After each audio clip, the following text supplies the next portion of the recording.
전 지난해 막내 아이 결혼을 끝으로 여생을 어떻게 누릴지 생각하는 60을 넘긴 여자예요. 첫 손주는 벌써 어린이집에 다니네요.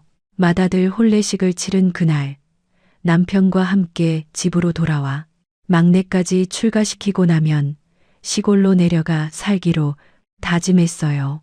그쯤이면 자식들 생활도 안정됐을 테고 무엇을 염려하겠냐며 말했죠. 그저 우리만 튼튼하면 충분한 거 아니겠어.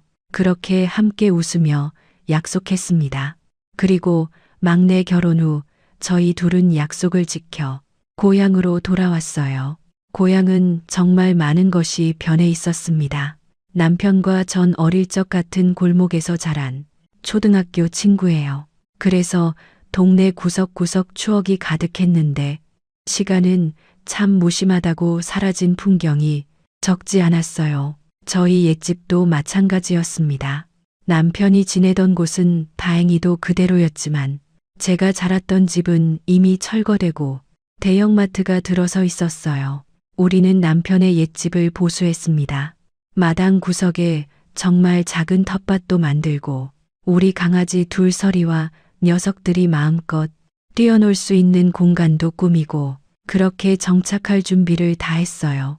젊은 날 남편과 전 무일푼으로 출발해 쪼개고 쪼개 모은 돈으로 장사를 열었죠. 식당 장사가 고되다고 하잖아요. 그래서 처음엔 많이 방황도 했지만 시어머니께 배운 솜씨로 조금씩 자리를 잡아 2호점, 3호점까지 운영하게 됐습니다. 고향으로 내려가면서 운영했던 가게들을 적당한 사람에게 맡겨두고 내려가면 소일거리를 찾아서 여유롭게 보내는 것을 목표로 삼았답니다.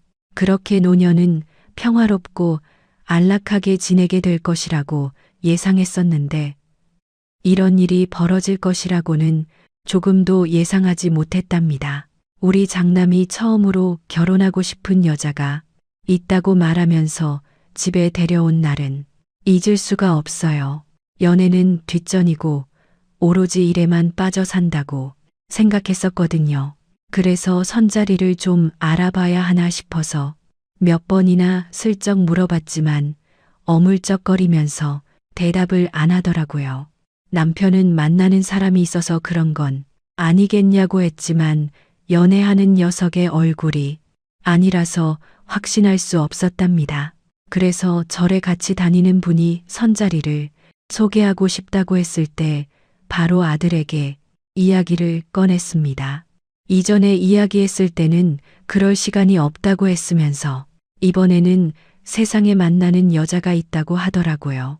주말에 등산 동아리 활동을 한다고 다니는데 그곳에서 만난 사람이라고 하더군요. 만난 지는 6개월 정도인데 그냥 사귀는 사이가 아니라 진지하게 결혼까지도 생각 중에 있다고요. 아들은 여자친구가 조금 짠순이 기질이 보이기는 하지만 그래도 재미있고 좋은 사람 같다는 생각이 든다고 했습니다. 저와 남편은 깜짝 놀랐어요. 저희는 어떤 여자든 상관없다고 했죠. 둘이서 서로 좋아하고 배려하고 함께 갈 자신이 있다면 누구라도 상관없다고 말이죠. 그래서 곧 인사시키겠다고 말했을 때는 남편과 제가 더 긴장했답니다. 그리고 일주일 정도 흘렀을까요?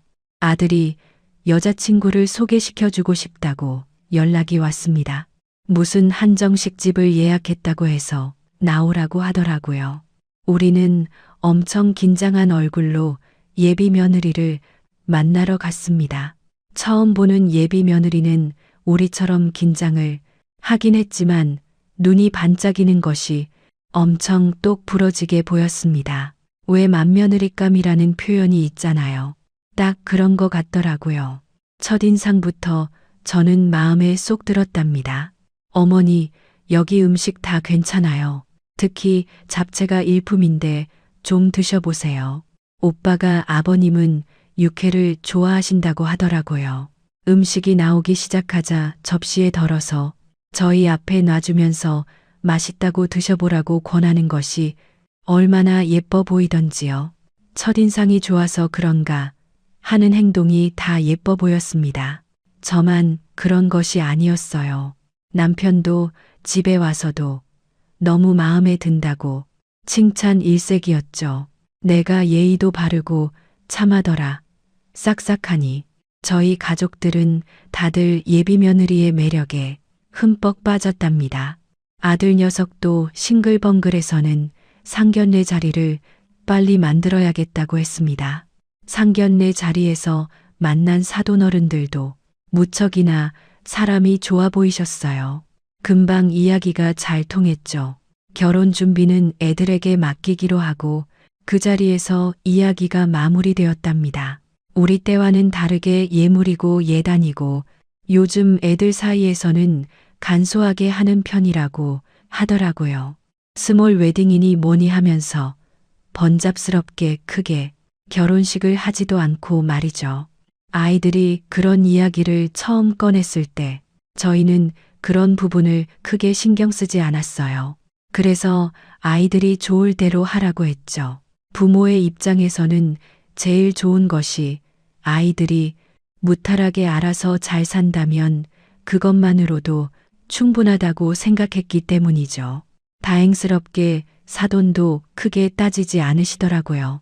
주변에서는 아무리 애들이 알아서 하더라도 예물은 함께 보러 가는 게 좋을 것 같다고 하더군요. 그래서 그날만큼은 저도 함께 갔답니다. 먼저 자식들을 결혼시킨 친구들의 말에 의하면 며느리한테 어지간한 보석 한 세트는 해주는 것이 기본이라고 하더라고요. 몇 가지 보석들을 추천까지 받기도 했고요. 아이들이 원하는 것을 해줘야겠다 싶은 생각으로 갔는데 막상 보니까 뭔가 좋은 것으로 해주고 싶더라고요. 며느리에게 혹시 원하는 것이 있냐고 물었는데도 며느리는 무엇이든 좋다고만 했습니다. 그래서 고른 것이 무난하게 다이아몬드였는데요. 디자인도 다양해서 하나를 고르기가 힘들더라고요. 며느리는 한참을 이것도 해보고 저것도 해보며 비교하더니 하나를 결정했습니다. 제가 보기에도 예쁘더군요. 어머님, 너무 예뻐요. 이렇게 예쁜 것까지 해주셔서 감사합니다. 손가락에 끼면서 기뻐하는 얼굴을 보니 가격이 좀 있기는 해도 기분은 좋았습니다.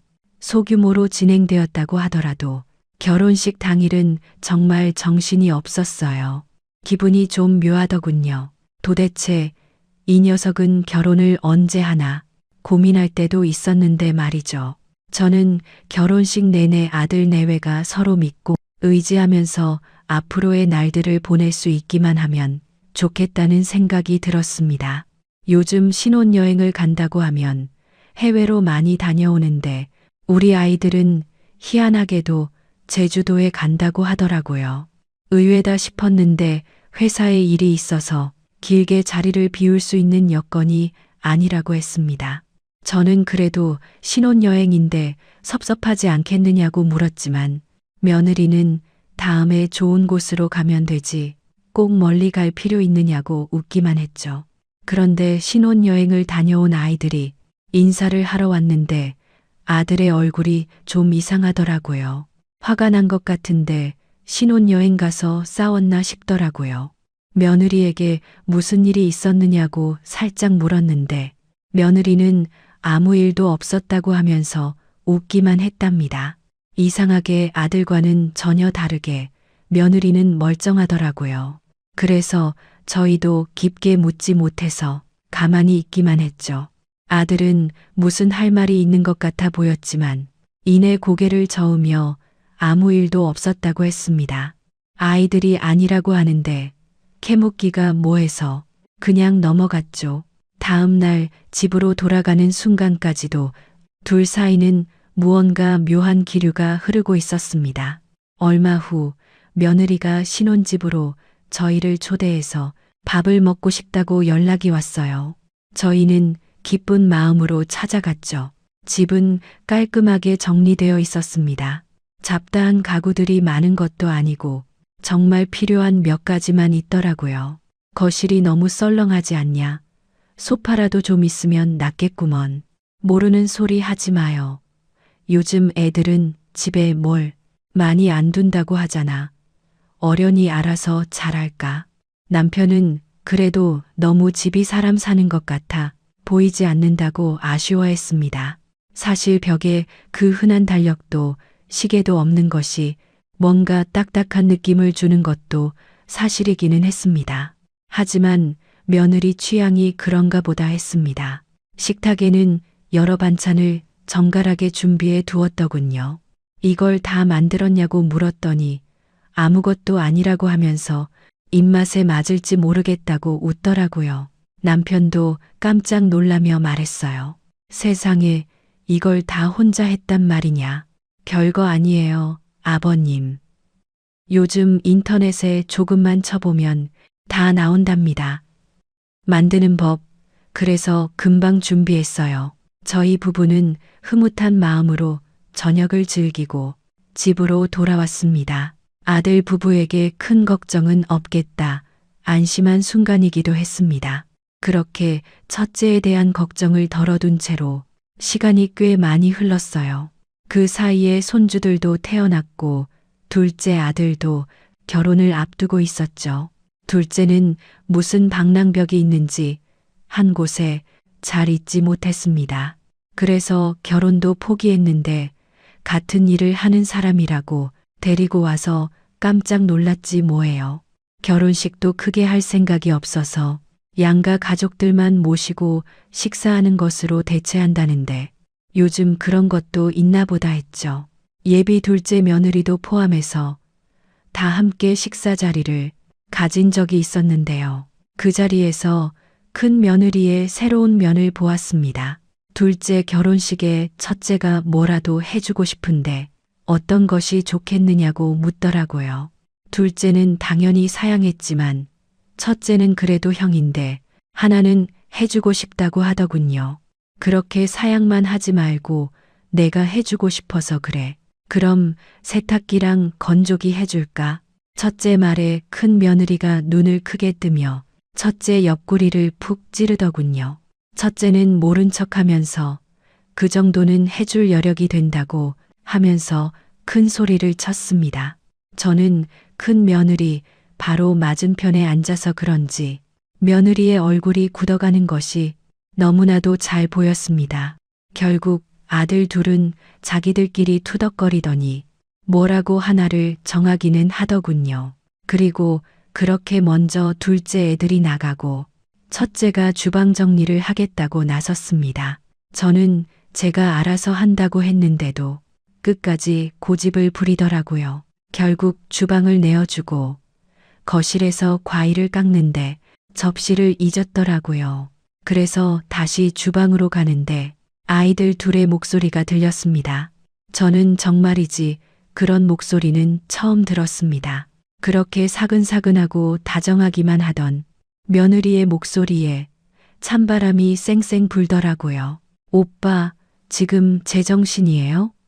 그게 얼마짜린 줄 알고 해준다고 하는 거예요? 동생 결혼이야. 신혼살림에 그 정도 해주는 것도 무리야? 그리고 녀석이 거절했잖아.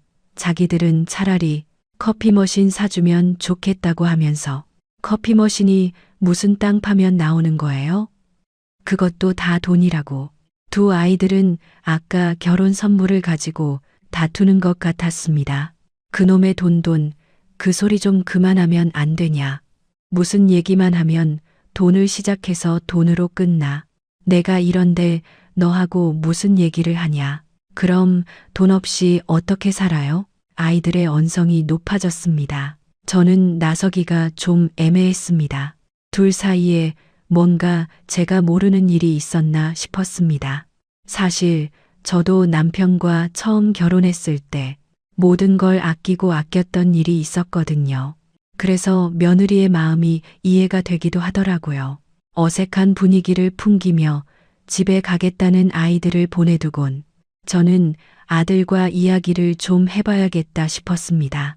그래서 다음 날 전화를 걸어 잠깐 보자고 했습니다. 아들은 외근 나갔다가 점심을 먹으러 왔다고 하면서 집으로 왔습니다. 밥을 먹으면서 우선 제가 들었던 사실에 대해 먼저 미안하다고 하고는 무슨 일이 있었냐고 물었습니다.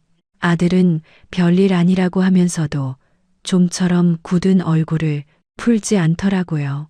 저는 며느리에게 말하지 않을 테니 일이 있었다면 이야기해 보라고 했습니다. 아들은 망설이더니 이야기를 하더군요. 사실 연애할 때도 좀 짠순이 기질이 있기는 했었어요. 영화 보자고 해도 나중에 다 TV에서 한다고 돈 아깝다고 하고 한 번은 연극 티켓이 생겨가지고 가자고 했는데 그냥 그 표 팔아서 그 돈으로 집에서 영화나 보자고 하는데 아 진짜 아들이 연애 시절 이야기를 풀어내는데 저는 귀엽기만 했습니다.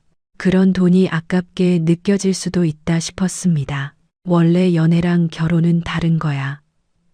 같이 살기 시작하면 다 그렇게 부딪히면서 사는 거지.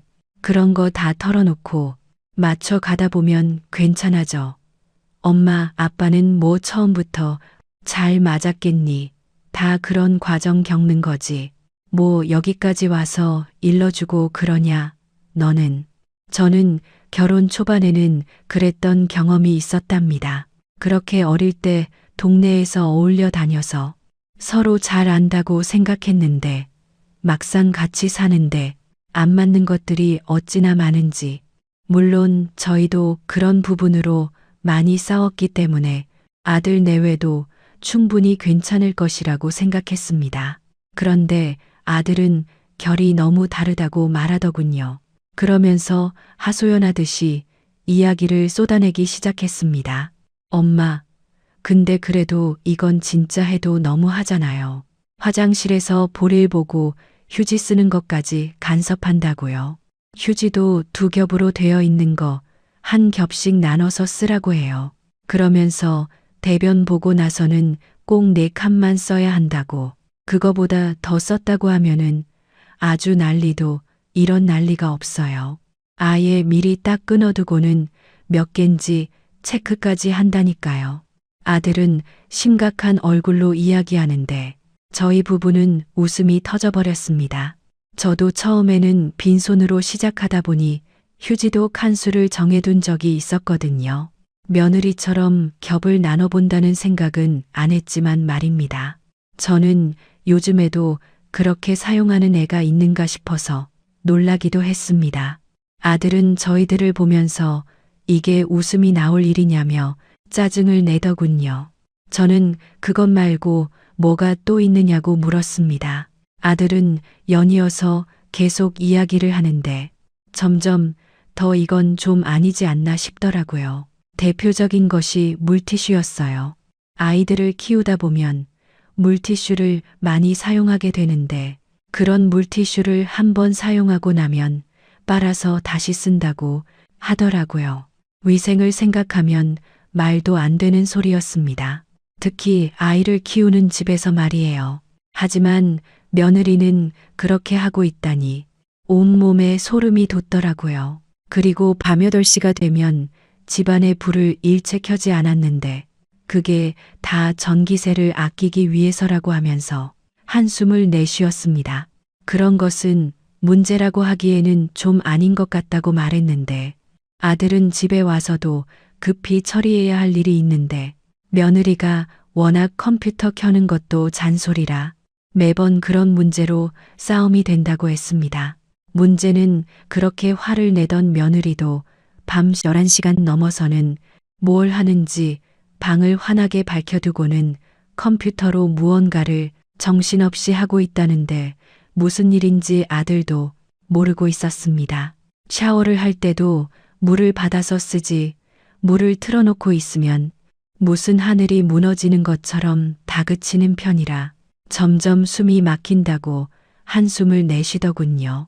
듣는 저의 입장에서는 이게 구두쇠인지 아니면 알뜰하게 살림을 사는 것인지 조금은 혼란이 오기 시작했습니다. 그래도 저는 조금 떨떠름했지만 그래도 아이가 아껴서 딴 걸 할 것처럼 보이지는 않아서 아들을 달래주고 집으로 돌아왔답니다. 집에 와서도 아들의 한숨이 귓가에 계속 맴도는 것 같았습니다. 머릿속이 복잡했죠. 아들이 민감한 것인지 며느리가 도를 넘는 것인지 확신이 들지 않았습니다. 며느리에게 한 소리 하는 것도 영 내키지 않았습니다. 그 이후 한동안은 아들에게서 다른 말이 나오지 않았습니다. 저는 정말로 서로 이야기해서 풀었나 보다 했습니다. 하지만 그것은 저의 착각이었습니다. 하루는 늦은 밤에 아들 녀석에게서 전화가 왔더라고요. 현준 녀석이 열이 너무 심하게 올라서 병원에 왔다고 했습니다. 저는 깜짝 놀라 무슨 일이냐고 물었습니다. 얼마 전부터 열이 자꾸 오르고 기침을 심하게 했는데 오늘은 열이 39도를 넘어서 병원에 왔어요, 엄마. 아, 진짜 내가 미치겠다고요. 애가 이렇게 아픈데 병원비 아깝다고 가지도 않고 그냥 집에서 물수건만 해주고 있었다고요. 의사는 자칫하면 폐렴이 될 뻔도 했다는데 진짜 이거 말이 되는 거예요? 저는 충격을 받았습니다. 아무리 그래도 자식이 아프다는데 그렇게 하는 어미가 있다는 게 말이 되나 싶었죠. 저는 무슨 오해가 있는 것 아니냐고 했지만 아들은 펄쩍펄쩍 뛰면서 그제부터 싸웠다고 하더라고요. 병원을 데리고 가자는 아들과 별거 아닌 걸로 병원비 쓰지 말자고 하는 며느리 사이의 말이에요. 아들은 입원을 좀 해야 한다는데 저더러와 달라고 하더라고요. 아무래도 자기 몰래 퇴원시킬 것 같다고 하면서 말이죠. 저는 기꺼이 서울로 올라갔습니다. 아기가 아프다니 걱정이 되기도 하고 설마 그렇게까지 하겠나 싶으면서도 아들이 너무 확고하게 말하니 확인해 봐야겠다는 생각이 들었습니다. 병원에 도착하니 입원실에 아기가 링거를 꽂고 누워 있더라고요. 그 얇은 팔에 바늘이 꽂혀 있는데 너무 마음이 아팠습니다. 얼마 뒤 며느리가 들어와서는 저를 보고 놀란 얼굴을 하면서 어떻게 오셨냐고 했어요. 저는 아프다는 소리를 들었다고 하면서 어쩌다가 이렇게 된 거냐고 물었어요. 며느리는 얼버무리면서 별일 아니라고 하더군요. 의사를 보고 왔는데 집에서 쉬면 좋아진다고 해서 퇴원 수속을 밟고 오겠다고 말했습니다. 저는 폐렴기가 있다고 하던데 무슨 퇴원이냐고 정말 의사 선생님을 만났냐고 물었습니다. 아무리 생각해도 이해가 되지 않았거든요. 하지만 며느리는 정말이라고 하면서 짐을 챙기더라고요. 그런데 때마침 의사 선생님께서 들어오셨습니다. 저는 손주의 상태는 괜찮은 거냐고 물었습니다. 의사 선생님께서는 늦었다면 폐렴으로 크게 고생했을 것이라고 하면서 적어도 3일은 입원을 해야 한다고 했어요. 저는 어이가 없어서 며느리에게 어디서 무슨 말을 듣고 온 것이냐고 따졌습니다. 며느리는 도끼 눈을 뜨고 의사에게 따져 묻더라고요. 3일이요? 아니, 열대 내렸는데 무슨 3일이나 입원을 해요? 멀쩡하기만 한데 애기 어머님, 지금은 막 처방을 한 상태라서 열이 내린 것처럼 보여도 좀 지켜봐야 돼요. 지켜보긴 뭘 봐요. 괜히 병원비 더 받아내려고 그러는 거 아니에요? 우리 애는 멀쩡하니까 빨리 퇴원시켜 주세요. 당장. 의사와 간호사가 아무리 설득을 해도 며느리는 막무가내였습니다. 의사 선생님께서는 아이가 면역력도 떨어졌는데 무슨 퇴원이냐며 절대로 안 된다고 강력하게 말씀하셨죠. 하지만 며느리 귀에는 전혀 들리지 않는지 소리까지 질러가며 따져들었습니다. 오죽하면 밖에서 무슨 일인가 싶어서 사람들이 병실을 기웃거리더라고요. 저는 그런 며느리 앞을 막아서면서 괜찮아질 때까지 입원을 시키겠다고 말씀을 드렸습니다. 의사 선생님께서는 고개를 절레절레 흔드시더니 절대 퇴원은 무리라고 하시면서 병실을 나가셨죠. 저는 화를 참지 못하고 씩씩거리는 며느리를 붙잡고 잠시 밖으로 나왔습니다. 아무리 그래도 그렇지 자식이 아프다는데 병원 하루 이틀이 뭐 어떻다고 거기서 그렇게 소란을 부리니. 어머님, 그게 아니고요. 입원비가 어디 한두 푼 하나요? 거기다 1인실 없어서 지금 4인실 쓰고 있잖아요. 그런 비용이 훨씬 더 많이 나오고 어디 그뿐이에요. 병원식도 양 얼마 되지도 않으면서 비싸기만 비싸잖아요. 그냥 집에 데려가서. 너는 도대체 뭐가 중요한지 모르겠니? 그 병원비가 애 건강보다 더 중요해? 저러다 더 탈나면 네가 책임질 거니? 며느리는 끝까지 그럴 리가 없다며 집에 데려가서 씻기고 약 먹이면 금방 좋아진다고 했습니다. 말이 통하지 않는 며느리에게 저는 병원비가 그렇게 걱정이면 내가 낼 테니 그만 좀 하라고 언성을 높였습니다. 그러자 며느리는 입을 꾹 다물고 고개를 숙이더라고요. 저는 아프면 일찍 병원에 데려가란 말도 빼놓지 않았습니다. 괜찮겠지 하고 뒀다가 더 큰일이 될 뻔했다고 말이죠. 며느리는 알겠다고 대답을 하기는 했지만 보는 제 입장에서는 찜찜하기만 했습니다. 사흘 뒤 병원에서는 퇴원해도 된다고 하면서 몇 가지 집에서 주의해야 할 사항들을 알려주었습니다. 며느리는 제가 퇴원 수속을 하고 병원을 나설 때까지도 병원에서 괜히 돈을 더 받으려고 이틀을 연장시켰다고 툴툴거리더군요. 저는 며느리에게 했던 충고가 아무런 소용이 없었구나 싶어 한숨이 나왔습니다. 그날 이후로 저는 큰아들 내외를 좀 더 주의 깊게 지켜보았습니다. 사람이라는 것이 어디 하루아침에 바뀔 수 있나요? 그러던 어느 날 아들이 갑자기 고향으로 내려가 있던 저희를 찾아왔습니다. 갑자기 찾아온 아들은 화가 머리끝까지 나서는 씩씩대고 있었죠. 갑자기 무슨 일이라고 묻는 저희에게 아들은 이번에야말로 부끄러워서 얼굴을 들고 다닐 수 없다고 화를 내었어요. 그러더니 최근에 며느리가 어린이집 엄마들과 사이가 나빠진 것 같다고 한동안 집에서 계속 짜증을 냈다고 했습니다. 아들은 무슨 이유인지 물었지만 며느리는 전혀 잘못한 부분이 아무것도 없다고 했습니다.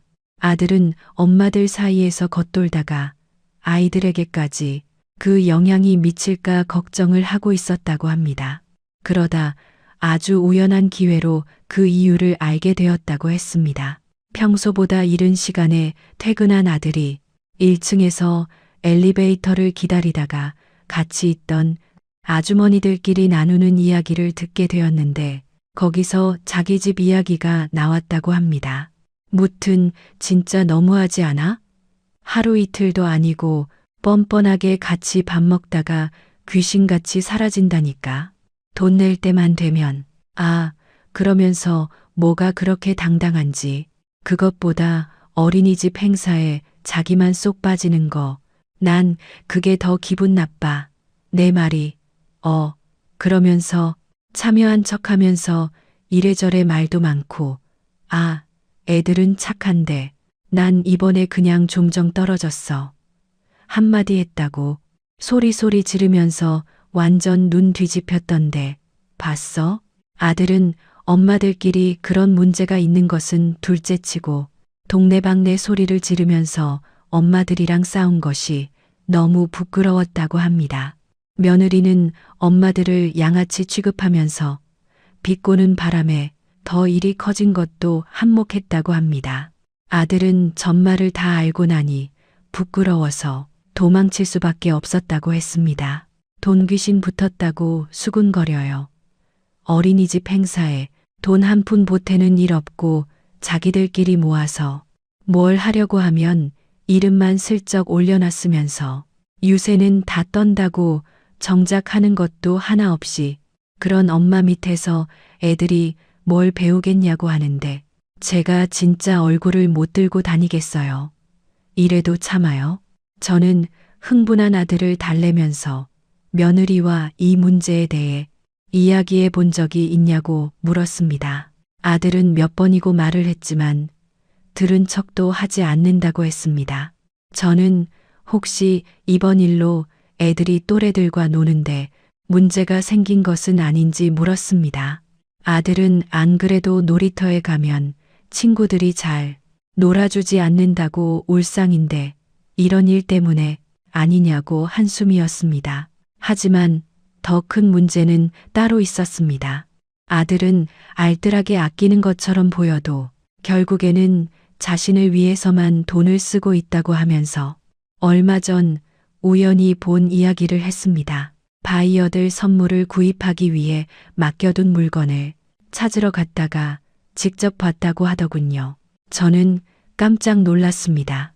아끼고 아낀 돈으로 며느리가 산 것이 고작 비싼 향수라니 앞뒤 말이 맞지 않는다고 여겼습니다. 아들 역시 그런 점이 자신을 더 화나게 한다고 했습니다. 저는 며느리에게 전화를 걸어 서울 갈 일이 있어 올라가는데 잠깐 집에 들러도 되겠느냐고 물었습니다. 며느리는 잠시 뜸을 들이더니 알겠다고 하더군요. 저는 밭에서 가꾼 것들을 조금 챙겨서 올라갔습니다. 아이들이 둘이나 있는 집임에도 불구하고 여전히 집은 휑했습니다. 거실 구석에는 아이들이 가지고 노는 장난감 몇 개와 두세 권의 책이 있었죠. 며느리는 아이들은 아직 유치원과 어린이집에서 돌아오지 않았다고 하면서 갑자기 서울은 무슨 일이냐고 물었습니다. 건물에 관련되어 문제가 좀 생겨 확인차 올라왔다고 한 저는 어린이집 엄마들과의 이야기를 들었다고 했습니다. 며느리는 금세 불만스러운 표정으로 삐죽거렸습니다. 아무것도 아닌 일로 오빠도 참 그걸 어머님한테까지 이야기하다니 진짜 걱정도 사소하다니까요. 그 엄마들이랑은 평생 볼 사이도 아닌데 뭐 하러 분위기 맞춰요. 모여서 뒷담 하나 까는 못된 아줌마들 손절하면 그만이에요. 너는 말을 해도 어떻게 그게 아무 일도 아니래. 엄마들끼리 어색하면 애들한테도 영향이 갈 텐데 벌써 애들이 겉돌고 있다며 놀이터에서 친구들이 잘 안 놀아주려고 한다며 걱정스러운 제 목소리에도 며느리의 반응은 한결같았습니다. 아니, 오히려 당당했어요. 오빠가 그래요. 진짜 별 얘길 다 하네. 그게 뭐 어때서요? 놀아주는 친구 없으면 집에 있으면 되죠. 빨래거리 안 생기고 좋네요. 요즘 물세, 전기세 안 오르는 게 없는데 세제도 아낄 수 있고요. 너 지금 그걸 말이라고 하니? 애들 생각은 안 해? 아직 친구 좋아하고 놀기 좋아할 나이에 눈치 보고 다닌다는데 너는 아무렇지가 않아? 까짓거 어린이집이야 바꾸면 그만이죠. 저는 환경을 바꾸는 것이 아이에게 얼마나 부담인지 몰라서 하는 말이냐고 화를 냈지만 며느리는 별 어려운 것도 아닌데 뭐가 문제냐고 하더라고요. 아이들은 조금도 생각하지 않는 말투에 저는 사람을 잘못 봐도 한참을 잘못 봤구나 싶었습니다. 그러던 와중에 손주들이 돌아왔어요. 아이들은 저를 보자마자 가방도 벗지 않고 달려와 안겼습니다.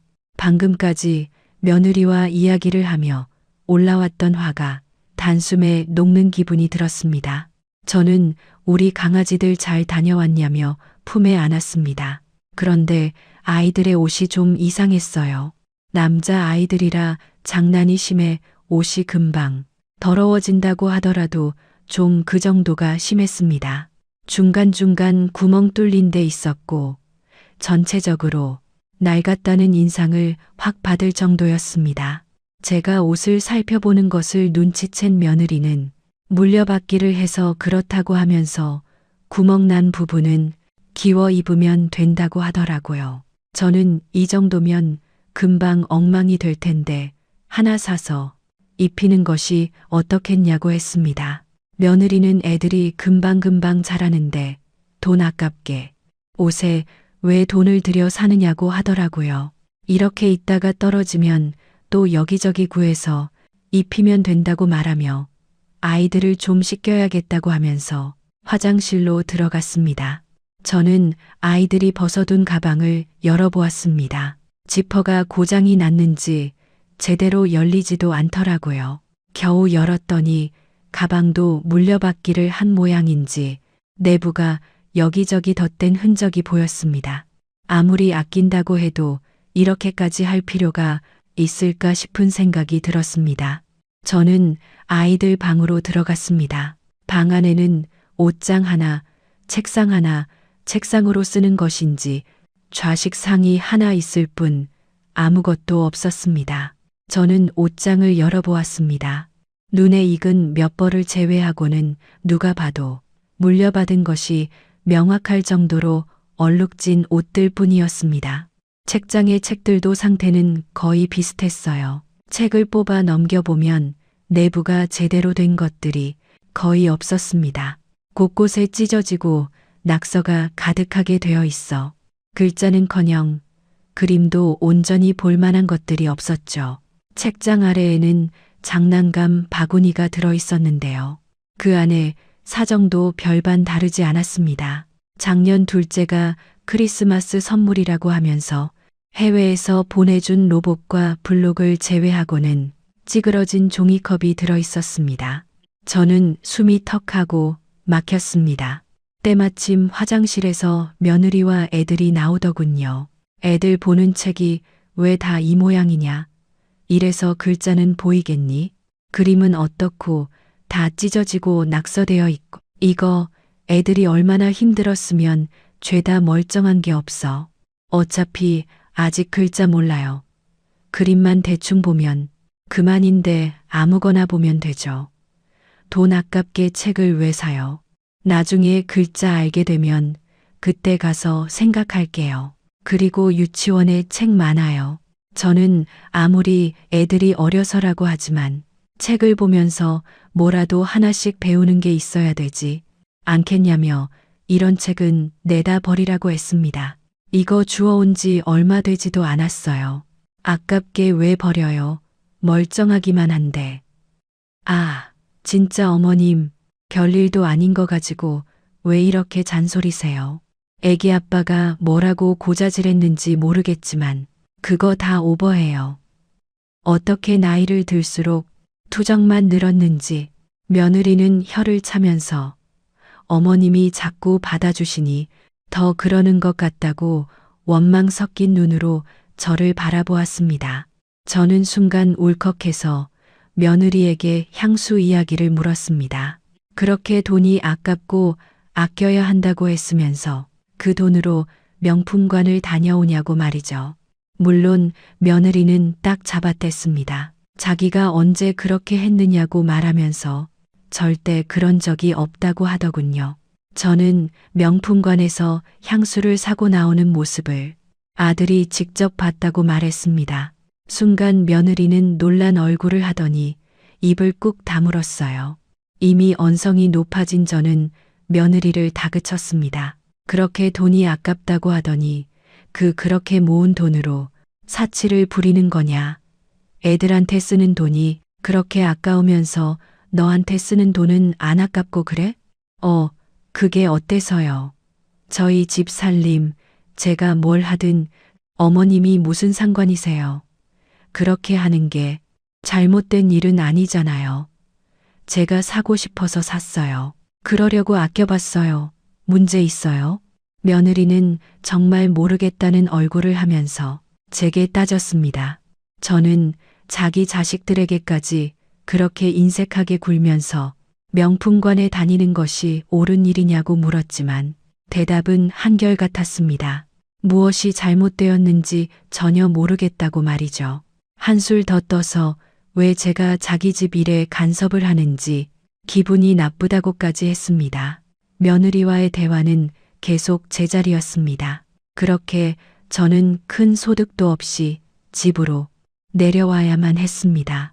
저는 이런 제 마음을 막내에게 털어놓았습니다. 요즘 사람들은 어떻게 생각하는지 궁금하기도 했거든요. 막내는 진절머리가 난다는 듯이 온몸을 흔들고는 제게 포기해야 할 것이라고 하더군요. 엄마, 내가 말 안 하려고 했는데 언니 좀 심해. 그거 병이야. 병. 이번에 결혼할 때 첫째 언니. 진짜 너무하더라고. 내가 뭘 바란 건 아니지만 그래도 5만 원 봉투는 너무하지 않아? 결혼하는데 보태라고 하면서 저는 처음 듣는 이야기에 깜짝 놀랐습니다. 막내는 시아버님 혼자 계시다고 시댁에 들어가서 살기로 했었거든요. 사돈께서 아무것도 필요 없이 신혼방만 꾸며서 들어오라고 하셔서 정말 신혼살림 하나 없이 침대에 옷장, 화장대 딱 이것만 해서 갔었습니다. 그래서 아들 둘이서 여동생 결혼하는데 해줄 게 없다고 하면서 신혼여행이라도 잘 다녀오라고 돈으로 줬다고 들었는데 이게 뭔가 싶었습니다. 막내는 신혼여행 비용을 준다고 하더니 그것도 다 둘째 언니가 챙겨줬다고 말하며 첫째는 5만 원 든 봉투를 준 것이 끝이라고 하더군요. 둘째 언니가 그러던데 신혼여행 들어가는 비용 딱 절반씩 내기로 이야기했는데 날짜가 되도록 소식이 없어서 급한 마음에 언니가 다 한 거래. 근데 나중에 그 이야기를 했더니 깜빡했다고 하면서 이미 지난 거 어떻게 하겠냐고 하면서 입을 싹 닫았다는 거야. 진짜 너무하지 않아? 둘째는 돈이 아까운 것은 아니었지만 첫째 행동에 마음이 많이 상했다고 하더군요. 그래서 막내가 신혼여행을 다녀와서 둘째 언니 선물만 챙겨왔는데 그걸로 한 소리 듣게도 했었다고 합니다. 동서와 친하게 지내는 것은 알고 있었지만 너무한 것 아니냐고 따지는데 막내가 어이가 없어서 자기도 솔직하게 신혼여행을 준비해 준 것이 고마워서 선물을 샀다고 말했지요. 첫째는 그렇게 따지면 자신도 잘 다녀오라고 돈을 들이지 않았냐고 하는데 막내가 거기에서 금액까지 이야기하기엔 너무 쪼잔해 보이는 것 같아 그냥 대꾸도 하지 않았다고 했습니다. 저는 왜 말을 안 했냐고 했더니 막내가 뭐라고 하면서 이야기를 하냐고 그래봤자 시어머니인 제가 나서서 뭘 할 수 있겠느냐고 하더군요. 그 말을 듣고 보니 그렇기도 하구나 싶었어요. 막내는 첫째 언니가 정말 문제가 있다고 하면서 이러다 오빠 못 산다고 하면 어떻게 할 거냐고 한숨을 내쉬었습니다. 저는 설마라고 생각하면서도 충분히 그럴 수 있겠다 싶었죠. 아니나 다를까 아들은 제게 이혼을 하고 싶다고 말했습니다. 심지어 각방을 쓴 지도 오래되었다고 하더군요. 집에 들어가지 않은 날이 더 많다고 하면서 이대로 가는 것보다는 이혼을 하는 것이 더 낫다고 하더군요. 저는 아들에게 우선은 생각을 좀 해보자고 했습니다. 이전 같았으면 말렸을지도 모르겠어요. 하지만 지금은 전혀 그런 생각이 들지 않더군요. 남편에게도 사정을 이야기하고 아들의 의사를 진지하게 생각해야 할 때가 아닌가 싶다고 말했습니다. 그렇게 저희 집안 공기는 점점 무거워지고 있었습니다. 시간이 흘러 어느새 올겨울이 되었죠. 올겨울은 유난히도 난방비가 온 나라를 시끌시끌하게 하더라고요. 고향에 내려온 저희 집도 난방비에 놀라기는 마찬가지였습니다. 막내딸이 인터넷에서 난방비를 아끼는 방법을 찾아 몇 가지를 알려주더군요. 문득 첫째 아들 내외는 괜찮을까 걱정이 되었죠. 돈이란 단어를 입에 달고 사는 며느리가 어떻게 하고 있으려나 걱정이 되었습니다. 또 싸운 것은 아닐까 하면서 말이죠. 그래서 서울 갈 일이 생겼기에 아들 집에 하루 자고 가도 되겠느냐고 물었습니다. 며느리는 불편하다는 티를 팍팍 내면서 괜찮다고 하더군요. 저는 모르는 척을 하고는 약속된 날에 서울로 향했죠. 그날은 평소보다 엄청 추운 날이었어요. TV며 라디오며 연일 최저 기온이라고 떠들어대고 있을 정도였죠. 신발을 벗고 안으로 들어갔는데 발바닥이 닿자마자 깜짝 놀랄 정도로 바닥이 차갑더라고요. 보일러를 보니 희망 실내 온도를 19도로 맞춰두고 있었어요. 저는 어이가 없어서 며느리를 바라보며 이게 뭐냐고 물었습니다. 외부랑 내부 온도 차이 많이 나면 오히려 건강에 좋지 않다고 하잖아요. 그래도 어머니 오신다고 좀 높였는데 많이 추우세요? 그럼 슬리퍼라도 신으시던가요? 며느리는 슬리퍼를 꺼내주면서 난방비가 너무 올라서 어쩔 수 없다고 하는데 솔직히 아직 어린아이들이 자라기에는 너무 추운 것이 아닌가 싶었습니다. 슬쩍 아이들 방도 가봤는데 그곳은 온도가 더 낮더라고요. 아무리 그래도 애들 방이 이게 뭐니? 어차피 거실에서 하루 종일 있는데 뭐 하러요. 잘 때나 방에 들어가죠. 며느리는 별것 아니라는 목소리로 말했어요. 며느리는 하지만 거실 바닥도 만만치 않았기에 이렇게 추운데 애들이 거실에서 지낼 수 있겠느냐고 물었습니다. 아이들은 털조끼까지 입고서는 거실에 앉아 책을 보고 있었습니다. 며느리는 두터운 이불을 깔아서 괜찮다고 했습니다. 저도 그 위에 앉았지만 여전히 냉기가 올라오고 있었죠. 아이들도 추운지 자꾸 꼼지락거리는 게 너무 마음이 아팠어요. 저는 아이들 발을 만져주었습니다. 아이들이 할머니 손이 따뜻해서 너무 좋다고 하더라고요. 저는 속상한 마음에 아이들에게 춥지 않냐고 물었죠. 아이들은 며느리가 있는 주방을 흘겨보면서 솔직하게 대답하면 엄마가 화를 내니까 말할 수 없다고 하더군요. 이렇게 되니 제 속에서도 슬슬 화가 치밀어 올랐습니다. 저는 벌떡 일어나 보일러 온도를 높였습니다. 곧 보일러 돌아가는 소리가 나기 시작하자 며느리가 주방에서 나오더군요. 누구야?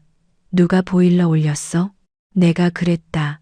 애들 춥다고 바들바들 떠는데 그럼 그대로 두니? 며느리는 이 정도 추위에 얼어 죽을 사람 없다며 다시 보일러를 내리더군요. 저도 질세라 다시 올렸습니다. 며느리는 눈을 부릅뜨고 저를 보면서 소리를 질렀습니다. 지금 뭐 하세요? 보일러 왜 자꾸 손대시는 거예요? 너는 어미라는 작자가 쥐새끼들 저렇게 춥다고 앉아있는 게 보이지도 않니? 이 정도로는 안 죽어요. 난방비가 얼마나 비싼데 보일러를 막 트세요. 뉴스도 안 보세요? 이러다 감기라도 들면 애들 아프게라도 하면 어떻게 하려고 그래. 너는 내가 어떻게 된 게 돈밖에 모르니 언제 정신 차릴 거야? 저는 소리를 빽 질렀습니다. 이런 제 모습에 애들이 놀랐는지 할머니를 부르며 울기 시작했습니다. 저는 깜짝 놀라 아이들을 품에 안고는 괜찮다고 다독였죠. 며느리는 울음이 터지는 아이들은 보지도 않고 이번에는 보일러를 아예 꺼버렸습니다. 진짜 노망 났으면 얌전히 집에나 계시던지 여기 와서 무슨 행패세요? 너 지금 노망이라고 했니? 어른한테 그게 할 소리야? 제가 벌떡 일어나 가까이 다가가자 이번에는 며느리가 아예 저를 밀치더군요. 바닥으로 넘어진 저는 화가 나다 못해 황당하기까지 했습니다. 손주들은 그런 제게 와서 매달리며 더 큰 소리로 울었죠. 며느리는 시끄럽게 하지 말라고 애들에게 소리를 지르더라고요. 아이들은 겁을 먹고는 울음을 참아가며 제 등 뒤에 바짝 붙었습니다.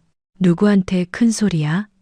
어른을 밀치고는 애들한테 소리는 왜 질러? 다치셨어요? 아니잖아요. 다치신 것도 없어 보이는데 왜 저한테 소리 지르세요? 그러니까 손대지 말고 얌전히 계시다가 가시라고요. 아, 진짜 기운 빠져, 진짜.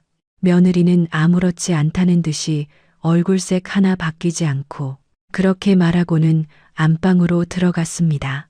저는 금방이라도 튀어오를 것 같은 욕을 참으며 손주들에게 이불을 둘러주었습니다. 안에서 무슨 소리가 나도 절대 움직이지 말고 가만히 이렇게 있으면 된다고 하면서 말이죠. 아이들은 싸우냐고 물었지만 저는 나쁜 일은 하나도 없을 거라고 말해 주었습니다. 그리고 안방으로 들어갔습니다. 각방을 쓴다던 아들의 말대로 안방에서 핸드폰을 하던 며느리가 침대에 기대서 저를 힐끗 보고는 자기 하던 일을 하더군요. 저는 당장 일어나서 짐을 싸라고 말했습니다. 며느리는 무슨 말도 안 되는 소리를 하냐는 눈빛으로 저를 바라보았습니다. 됐다. 그냥 내 짐 챙겨서 당장 여기서 나가. 당장. 진짜 놓친 내가 약 먹어야 되는 거 아니에요. 어머니, 여기가 제 집이에요. 제 집인데 제가 어딜 가요? 어머니 자꾸 이러실 거면 그냥 가세요, 좀. 진짜 사람 성가시게. 어디 있어? 여기 내가 너희한테 해준 집이야. 내 집이라고. 그러니까 썩 꺼져.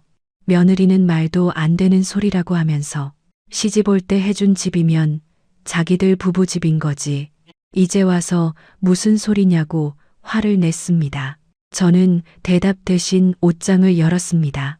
옷장에는 며느리 옷들이 한가득이었죠. 아이들 옷은 그렇게 여기저기 구멍 난 걸 기워 입혔으면서 며느리 옷은 이름만 들어도 다 아는 그런 옷들 뿐이었습니다. 그 중에는 아직 택도 뜯지 않은 새 것도 있었죠. 저는 옷을 한꺼번에 쓸어 바닥에 던졌습니다. 그리고는 구석에 있던 큰 캐리어도 함께 꺼냈습니다. 지금 뭐 하시는 거예요? 진짜 노망났나? 왜 이러세요? 내 말이 말 같지 않아? 당장 나가라고. 이것들 다 가지고 내 집에서 나가. 꼴도 보기 싫으니까. 저는 날뛰는 며느리는 보지도 않고 옷장에 있는 것들을 다 꺼냈습니다.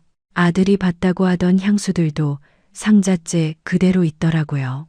며느리는 혹여나 향수를 던지나 싶었는지 제게 달려들어 상자를 빼앗아 품에 안았습니다. 여기에 내 명의로 된 내 집이야. 너희한테 집 준다고 했지. 그게 너의 명의라고는 안 했다. 그러니까 여기 내 집이라고. 며느리는 거짓말이라고 소리를 질렀습니다. 저는 아들에게 전화를 걸어 이곳 명의가 누구냐고 물었죠. 아들은 영문도 모른 채 엄마 명의라고 답하면서 무슨 일이냐고 물었습니다. 저는 대답 대신 지금 들어오라고 하고는 전화를 끊었습니다. 며느리는 아무 말도 안 하더군요. 저는 이제 다 알았으니 당장 짐을 싸서 나가라고 했죠. 꼼짝도 않는 며느리를 대신해서 저는 캐리어에 옷을 쑤셔 넣기 시작했습니다. 그러자 며느리가 갑자기 제 다리를 붙들고 늘어져서는 잘못했다고 앞으로는 시키는 대로 하겠다고 하면서 싹싹 빌기 시작했습니다. 어머니, 어머니, 제가 잘못했어요. 제가 정신이 나갔었나 봐요. 어머니, 진짜 딱 한 번만 용서해 주세요. 다시는 안 그럴게요. 저는 모질게 뿌리치면서 더 큰 소리 나기 전에 당장 나가라고 했어요. 며느리는 죽어도 못 나간다고 버티더군요. 저는 그런 며느리를 뒤로하고 가방을 챙겨 밖으로 나갔습니다. 며느리가 안 된다고 못 나간다고 난리였지만 저는 단호했죠. 곧 아들이 들어왔습니다. 저는 당장 며느리를 끌어내라고 했습니다. 아들은 이게 다 무슨 일이냐고 물었지만 저는 당장 친정에 데려다주고 오라고 했죠. 아들은 눈물범벅이 된 아이들을 보더니 며느리를 끌고 나갔습니다. 그제야 집이 조용해졌어요. 고요해진 집에는 보일러 돌아가는 소리만이 울리고 있었죠. 한참이 지나서야 아들이 돌아왔습니다. 그 사이 저는 칭얼거리던 애들을 따뜻하게 데운 방에 눕혀 재웠습니다. 뭐 이게 다 무슨 소리예요. 이혼이라니요. 저는 낮에 이를 말했습니다. 얼마 전까지 이혼을 생각하고 있던 아들은 막상 제 입에서 그런 말이 나오자 망설이는 것이 보였어요. 엄마 없는 아이들을 만들 자신이 없다는 것이었죠. 저는 아이들을 아예 제가 데리고 내려가도 되고 그게 불편하면 남편과 의논해서 다시 서울로 옮겨오겠다고 했어요. 저는 엄마로서 자격이 없는 며느리를 더 이상은 보고 싶지 않다고 했죠. 아들은 잠깐 시간을 달라고 했습니다. 저는 따로 며느리를 만날 생각은 하지 말라고 하면서 혹시라도 찾아오거든 제가 만나겠다고 했어요. 하지만 아들은 자신이 해결할 수 있다고 했죠. 저는 다음날 손주들을 데리고 집으로 돌아왔습니다. 남편은 갑자기 나타난 손주들의 모습에 놀라면서도 제 이야기에 화를 참지 못했어요. 다 필요 없으니 그냥 여기서 키우자고 하더군요. 저는 아들에게 시간을 좀 주고 기다려 보자고 했습니다. 그리고 일주일이 흘렀어요. 아들은 좀처럼 소식이 없더군요. 여기 오자마자 제일 먼저 한 일은 손주들을 데리고 가서 장난감과 책을 사주는 것이었습니다. 옷도 새로 사 입혔고요. 그날 아이들의 방을 본 것이 아직도 잊혀지지 않습니다. 손주들은 엄마가 보고 싶단 소리를 한 번 하지 않고 매일 신나게 놀았어요. 갑자기 데려온 곳이라 혹시나 엄마를 찾으면서 우는 것 아닐까. 그럴 때는 어떻게 해야 하나 걱정이었습니다. 슬쩍 엄마 이야기를 물어도 엄마는 화만 내서 무섭다고 하는데 가슴이 찢어질 것 같았습니다. 아들에게 정리 중에 있다는 짤막한 문자를 받고 모든 것이 정리되면 어떻게 해야 할지 진지하게 이야기를 해봐야겠다 싶었습니다. 그러던 중이었습니다. 갑자기 며느리가 찾아왔어요. 어머니, 진짜 제가 잘못했어요. 다시는 안 그럴 테니까 딱 한 번만 용서해 주세요. 진짜 잘못했어요. 며느리는 마당에서부터 싹싹 빌면서 용서를 해달라고 했습니다. 저는 급하게 아이들을 안으로 들여보냈죠. 아이들 소리가 들리자 며느리는 더 크게 소리를 지르면서 용서를 해달라고 빌더라고요. 저는 지금 이러는 것이 안녕하세요. 저는 50대 초반을 넘어 중반을 바라보는 남자입니다. 친구들은 저를 두툼한 노인이라 부르며 놀리곤 한답니다. 혼자 살거든요. 그런 제가 부럽다며 일부러 더 그러는 거지요. 지들은 가정의 기둥이니 간혹 술자리를 가져도 10시 무렵이면 안절부절 못하지만 저야 어디 그렇습니까? 12시건 새벽 1시건 절 찾는 이가 없으니 마음이 편하죠. 결혼한 남자라면 다들 공감하실 겁니다. 시간 됐으니 그만 접고 일어나라고 재촉하는 아내의 그 목소리가 얼마나 두려운 것인지 말입니다. 그러니 아무리 친구가 좋아도 술자리를 접고 일어날 수밖에 없는 거죠. 혼자 사는 사람이라면 그런 두려움을 느낄 일이 없으니 친구들이 저를 부러워하는 겁니다. 근데 그게 정말 부러워할 일일까요? 그렇게 신경 써주는 사람이 있는 것이야말로 진짜 부러운 거란 걸 왜 모른답니까? 원래 사람이라는 건 그런 거지요. 자기가 가진 게 얼마나 귀한 것인지를 모르고 살다가 정작 눈앞에서 사라졌을 때 비로소 그 가치를 깨닫는 게 인간이더군요. 제가 그 사실을 누구보다도 잘 알고 있습니다. 한때 제게도 그래주는 사람이 있었으니까요. 그 사람이 소중해서 제가 가진 모든 것을 다 주게 되고요. 근데 그 사람은 그걸 몰라줬답니다. 그뿐이면 다행이었을 겁니다. 그걸로도 모자라 저를 속이고 이용하기까지 했답니다. 그래서 결국 헤어질 수밖에 없었습니다. 덕분에 이렇게 혼자서 쓸쓸히 늙어가고 있는 중이랍니다. 한 번은 용서할 수도 있지 않았을까 생각하시는 분들이 있으실지도 모르겠네요. 정말 그럴 수 있을까요? 사실 저는 잘 모르겠습니다. 그래서 제가 제 얼굴에 침 뱉는 거라는 걸 알면서도 여러분들에게 이야기를 하는 거지요. 정말 제가 아내라는 그 여자를 용서할 수 있었는지 한번 들어봐 주시고 말씀해 주시면 고맙겠습니다. 지금이야 세상 불쌍한 처지가 되긴 했지만 제 어린 시절은 참 다복했습니다. 다른 집 부모님들처럼 자식이 공부를 잘한다고 동네방네 칭찬할 수 없었음에도 불구하고 부모님은 저를 충분히 자랑스러워해 주셨거든요. 당신 바빠? 안 바쁘면 당신 아들 성적표 구경하라고 깜짝 놀랄걸. 엄마가 내민 성적표를 본 아버지가 그저 놀라워하시대요. 우리 손자 생기면 보여주게 해. 차라리 야단을 치는 게 낫겠다. 미안해. 근데 이게 다 엄마랑 아버지 책임인 거 알지? 누가 날 이렇게 낳아 놓으래. 멋지다, 우리 아들. 세상에 어떤 자식이 빵점을 받고도 저렇게 당당할 수가 있을까? 우리 자식 하나는 잘 봤어. 그치? 제가 지지리도 공부를 못했습니다. 열심히 안 한 것도 있었지만 그보단 진짜 공부 머리가 하나도 없었다고 해야 하겠네요. 특히 어려웠던 게 영어였습니다. 단어를 외우는 것도 힘들었지만 문법 같은 건 당최 이해가 안 갔거든요. 그래도 수학은 좀 나았습니다. 어쨌든 빵점은 아니었으니까요. 그 정도만 말해도 아실 겁니다. 제가 저희 반 꼴찌를 다투는 놈이었다는 걸요. 아마 다른 집 부모였다면 난리가 났을 겁니다. 어쩌면 호적을 파내겠다고 하셨을지도요. 근데 부모님은 안 그러셨답니다.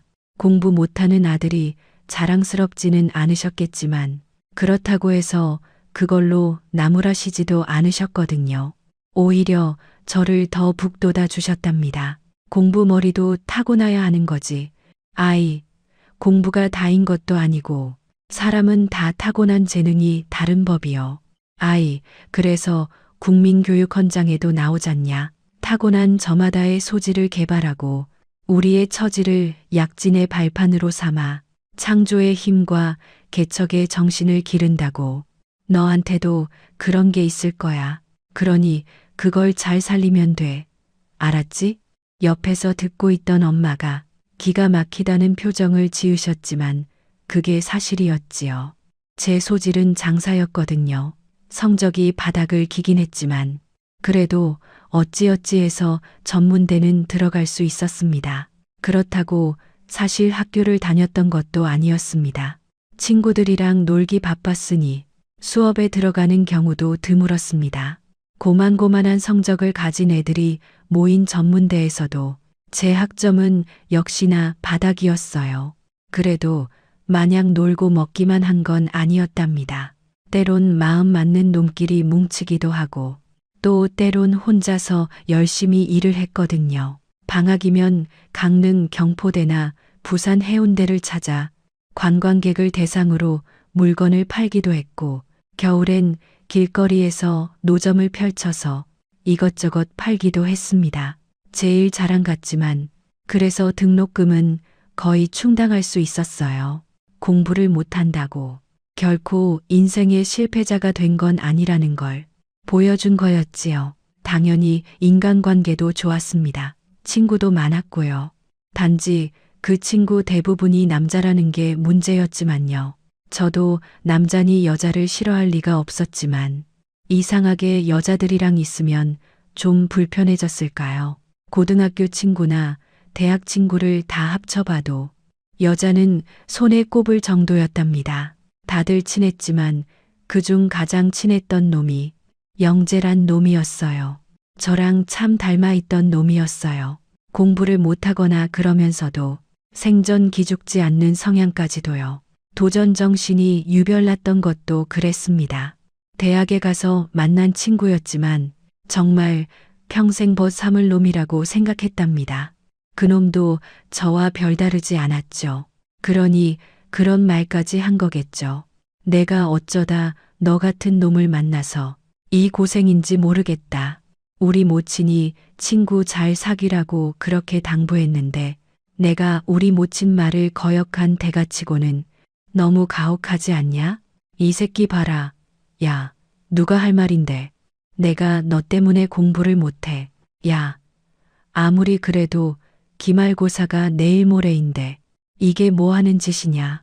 대낮부터 술 마시자는 놈을 친구라고 불러도 좋을지 모르겠다. 내가 먹고 싶어서 마시자는 거겠냐. 다 널 위해서 하는 거다. 아이, 생각해봐라. 네가 공부를 한다고 해서 성적이 나올 것 같냐?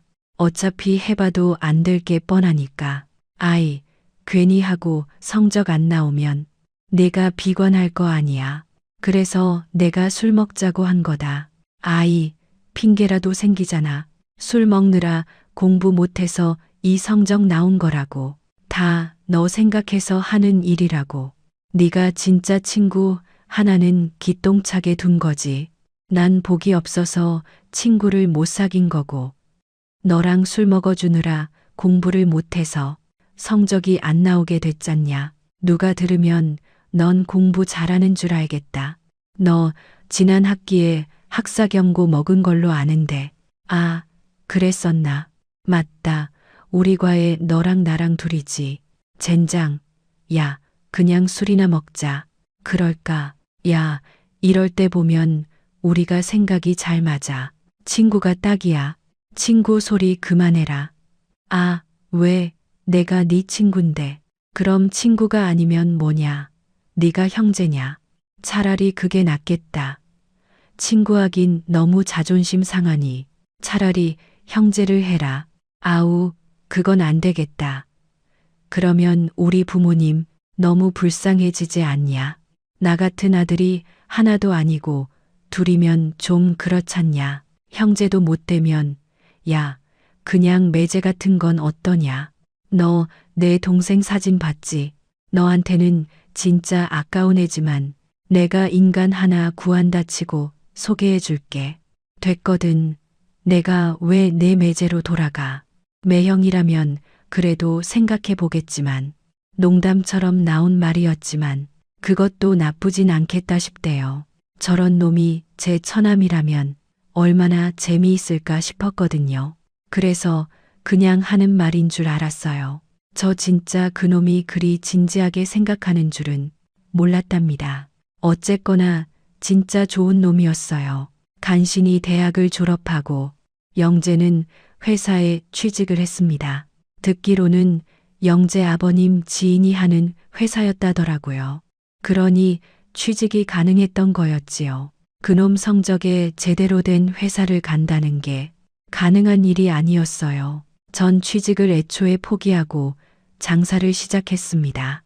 대학 시절 수업을 포기하고 장사를 하며 번 돈에다 부모님의 지원을 더해 완구 상점을 차렸답니다. 생뚱맞은 선택일 수도 있었지만 그간 제가 장사를 하며 느낀 게 있어서였답니다.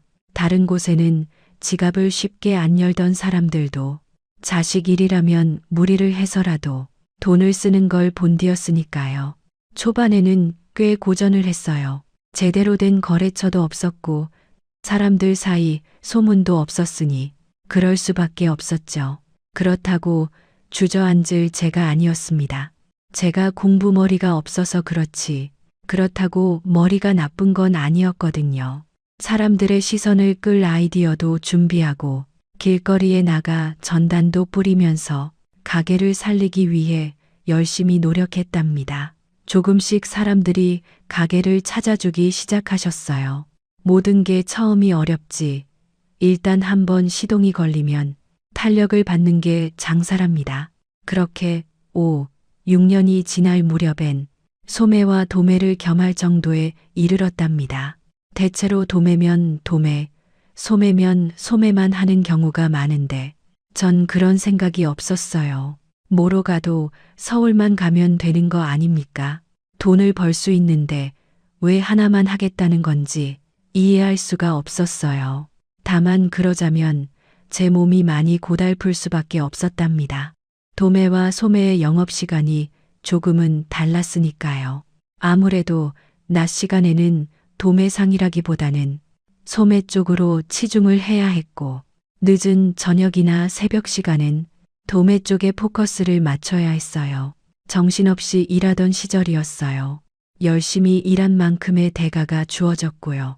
당시 회사에 취직한 친구들이 대리나 과장이니 하며 도토리 키 재기를 하던 30대 초중반 시절 제가 벌어들이는 돈이 친구들보다 적게는 3~5배, 많게는 10배 가까이 차이가 날 정도였답니다.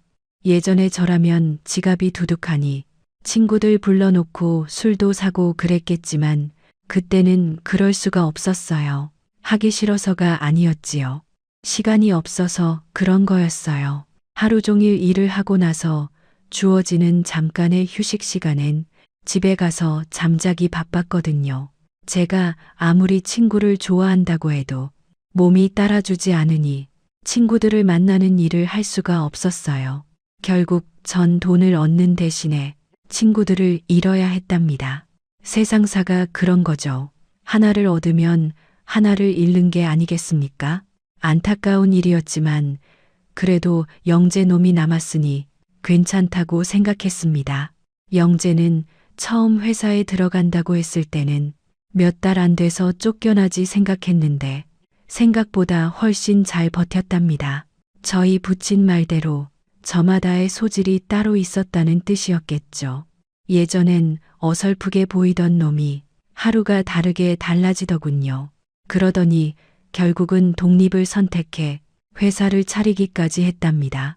인테리어 설비 같은 걸 하는 회사였어요. 영재 놈이 역시 저처럼 한번 하면 영혼을 갈아 넣는 타입이라 정말 미친 듯이 일을 했답니다. 안 그럴 수가 없었어요. 성격 탓도 있겠지만 영재 놈에겐 지켜야 할 가정이 있었으니 더 열심히 해야만 했어요.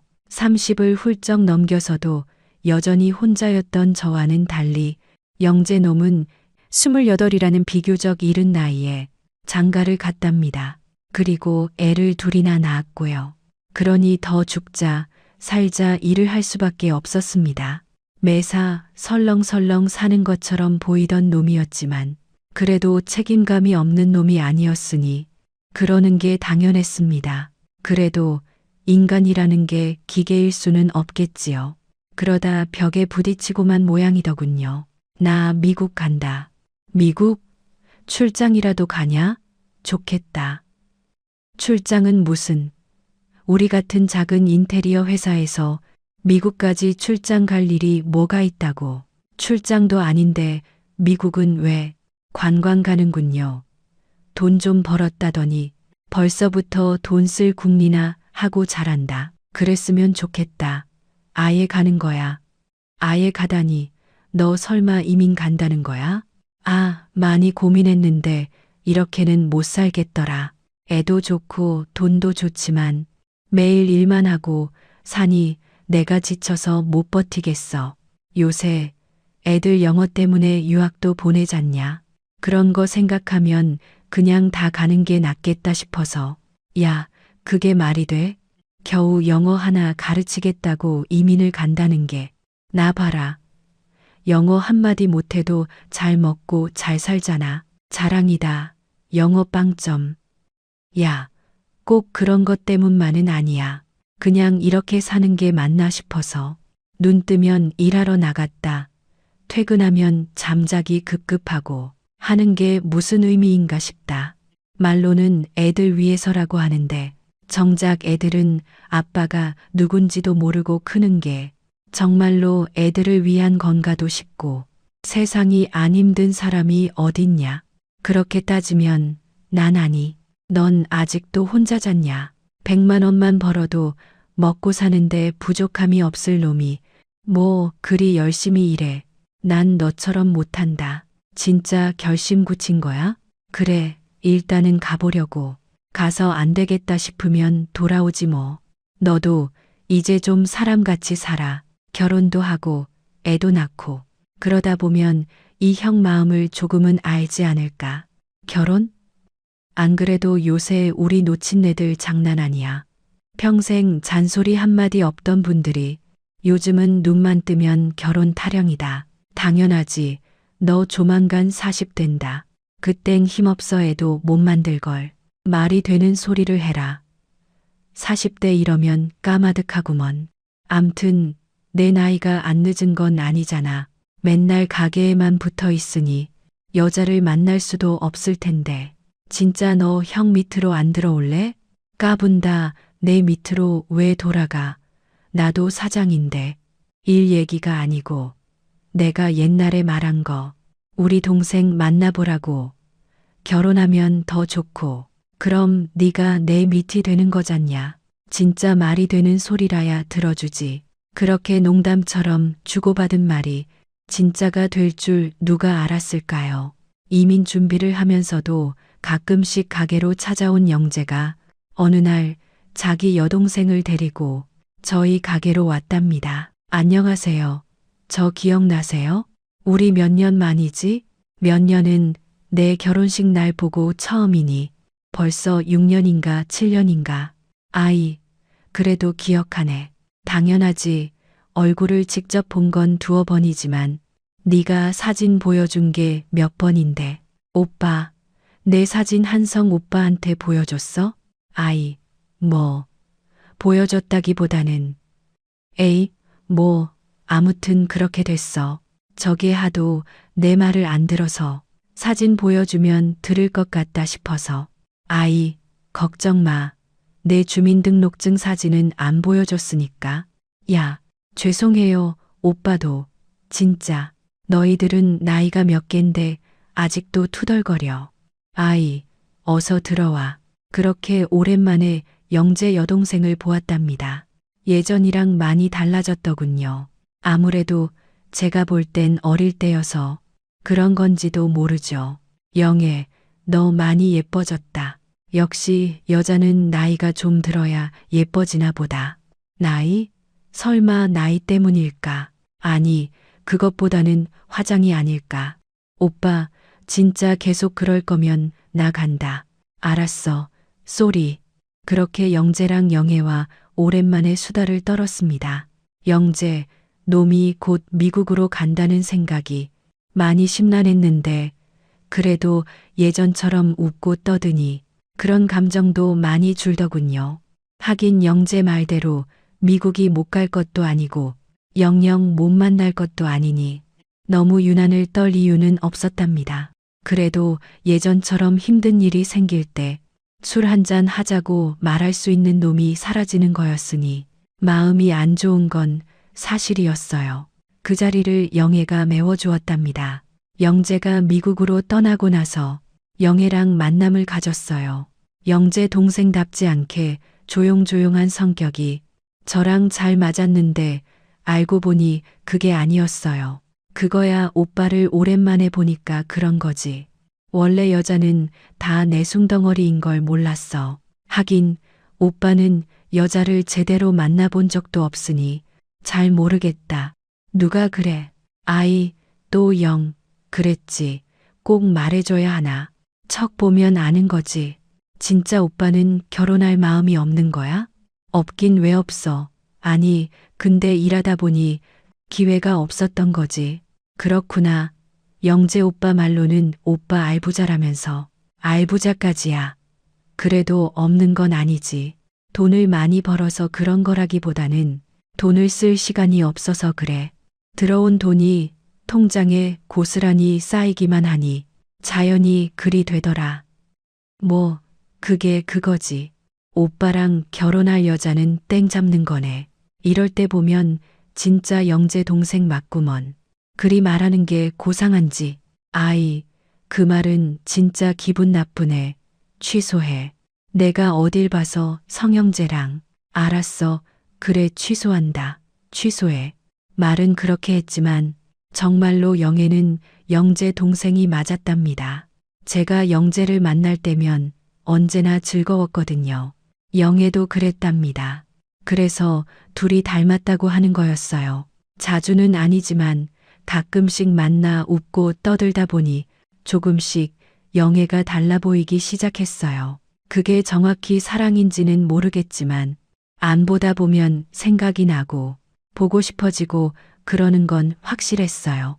아마 그게 사랑일 수도 있다고 생각했어요. 사랑이 별건가요? 누군가가 문득 생각나고 보고 싶고 그러면 그런 게 사랑 아닐까요? 근데 그건 저만의 착각이었답니다. 가끔씩 저와 만나 재미있게 시간을 보내주고 하던 영애가 어느 순간 갑자기 연락이 뚝 끊어졌답니다. 그리고 나니 제가 영애에 대해 아는 것이 아무것도 없다는 걸 알게 됐어요. 전화번호조차 몰랐답니다. 그러고 보니 저희 만날 때는 항상 영애가 저희 가게로 찾아왔을 때였어요. 전 너무 당연하게 생각했던 거죠. 언제나처럼 영애가 절 찾아올 거라고 생각하고 있었으니까요. 언젠가 오겠지 하며 기다리기엔 제 마음이 너무 급했어요. 그래서 영재한테 전화를 한 거였답니다. 가끔씩 미국으로 전화를 하고 그랬거든요. 하이, 박 사장. 어쩐 일이야? 국제 전화비 아깝다더니.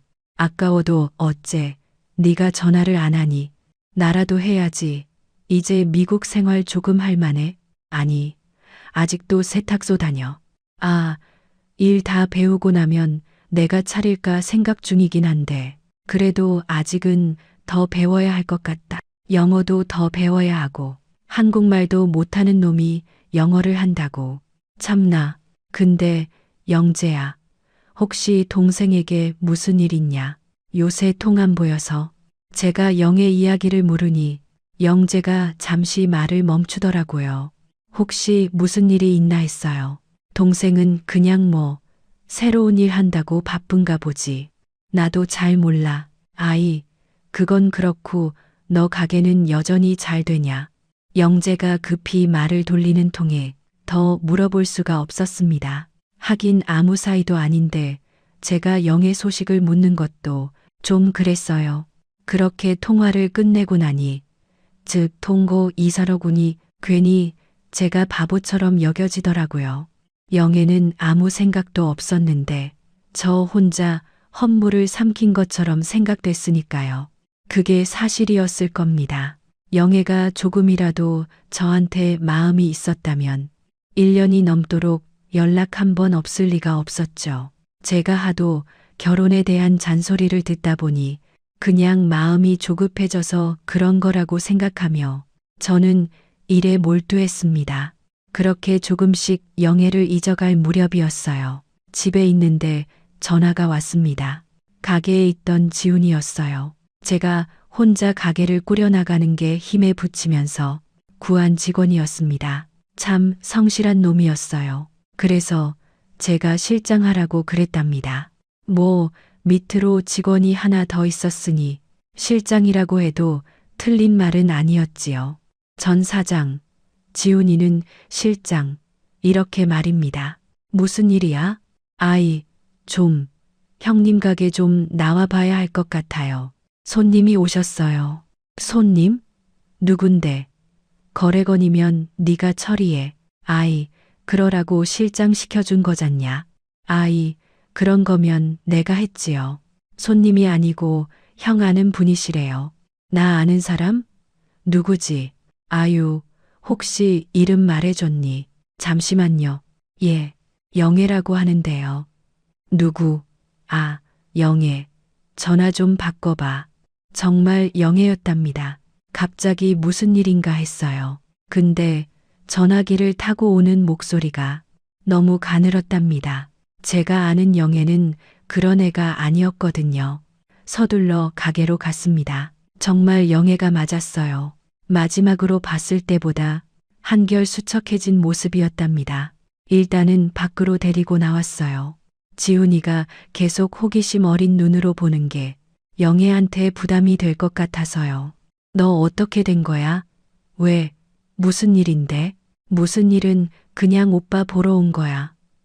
오빠 보면 힘이 날 것 같아서. 너 혹시 아니다. 아무튼 이제 괜찮은 거야? 지난번 통화할 때 영재가 그랬습니다.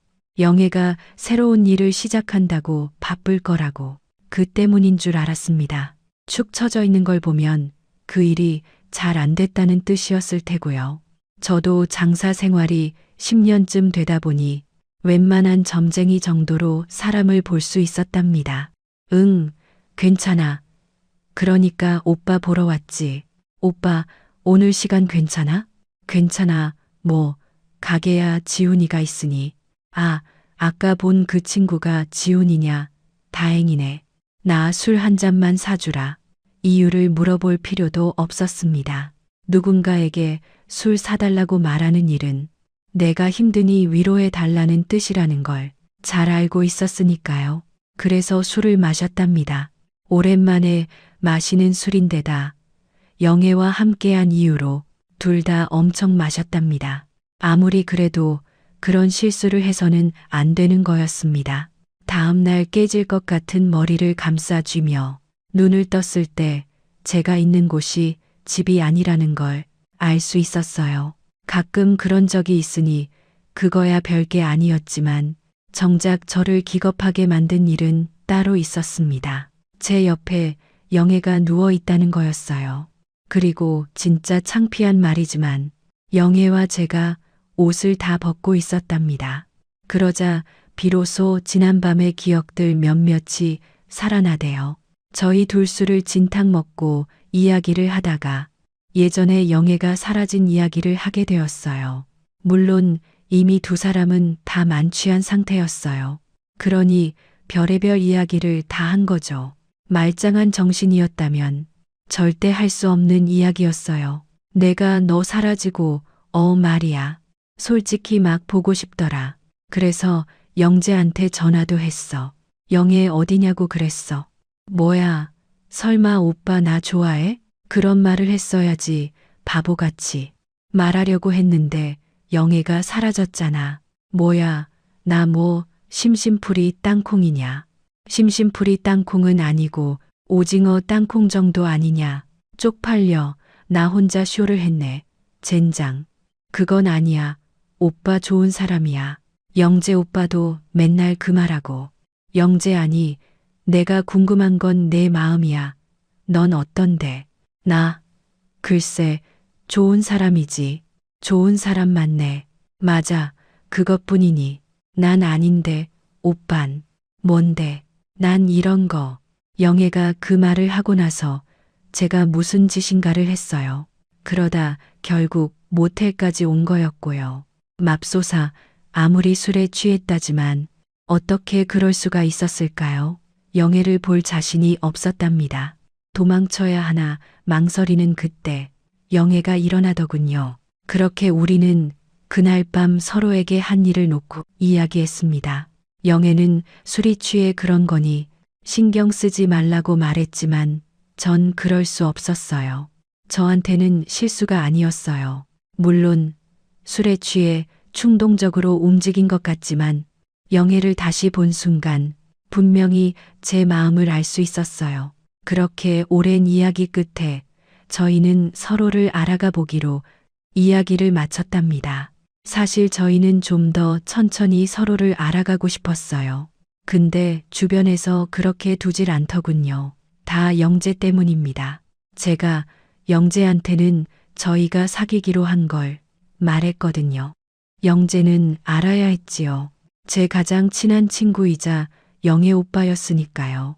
그래도 당분간 비밀을 지켜달라고 했는데 이 입산 놈이 동네방네 소문을 했지 뭡니까? 자연스레 영애 집과 저희 집에서 다 알게 됐답니다. 그래도 조금은 더 시간을 가지고 싶었는데 그것도 불가능하게 되었습니다. 영애가 임신을 해버렸어요. 그날 밤의 일이 불러온 결과였답니다. 부랴부랴 결혼 준비를 하고 영애 배가 조금 나온 5개월 무렵 결혼을 하고 살림을 차리게 되었습니다. 번갯불에 콩을 볶아 먹어도 그렇게 정신이 없지는 않았을 거예요. 너무 빠르게 모든 일이 진행되었어요.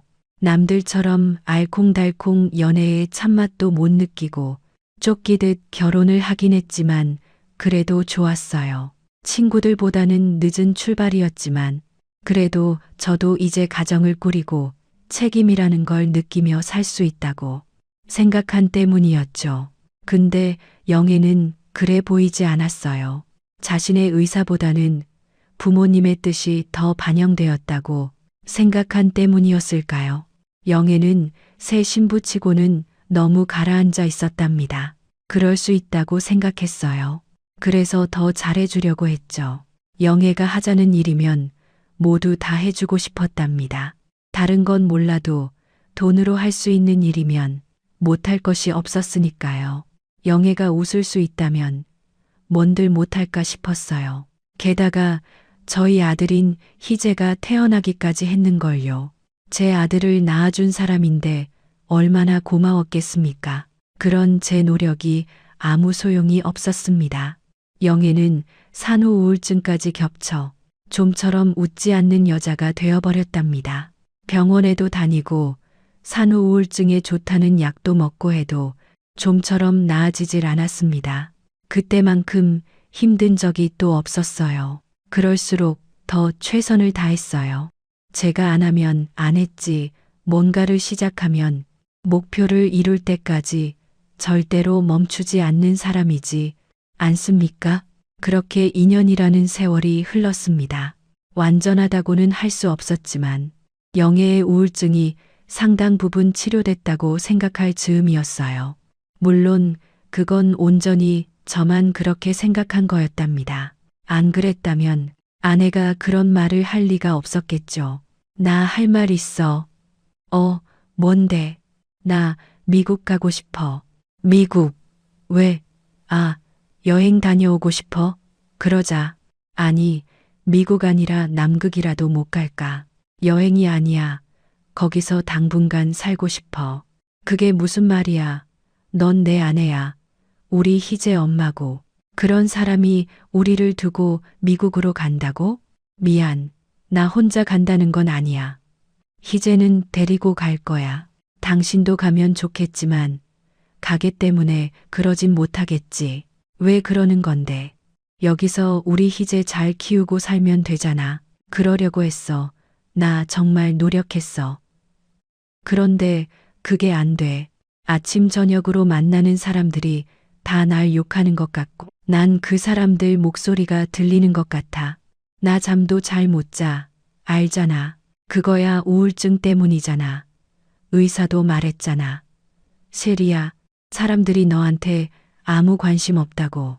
그냥 네가 그렇게 느껴버리는 거라잖아.